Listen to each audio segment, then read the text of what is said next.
नमस्कार, मी स्वामी समर्थ. आज आपण भूमी ऊर्जा वाढवण्यासाठी ज्या गोष्टींचा उपयोग करतो त्याची थोडक्यात माहिती इथं मी देत आहे.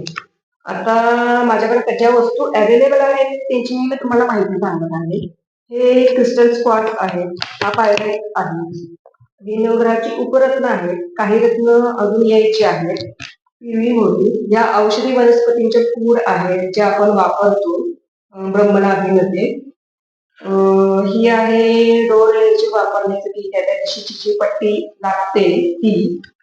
आणि ही गोमती चक्र, पिरॅमिड्स, हे नंदावर स्वस्तिक, आणि या गोष्टींचा उपयोग जास्त करून उत्तर भारतामध्ये केला. तर माझं शिक्षणही तिकडचं झालेलं आहे त्याच्यामुळे या गोष्टी मी यूज करते. आता मी तर ज्या अवेलेबल काही गोष्टी आहेत त्या दाखवते.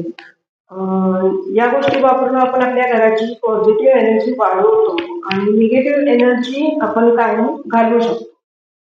निगेटिव्ह एनर्जी घालवायच्या ज्या काही गोष्टी आहेत त्या मी आता इथे ऑनलाईन दाखवत नाहीये. आणि यांचं प्रमाण हे ठरलेलं असतं की तुमची जागा किती स्क्वेअर फूट आहे, त्यानुसार या गोष्टी वापराव्या लागतात.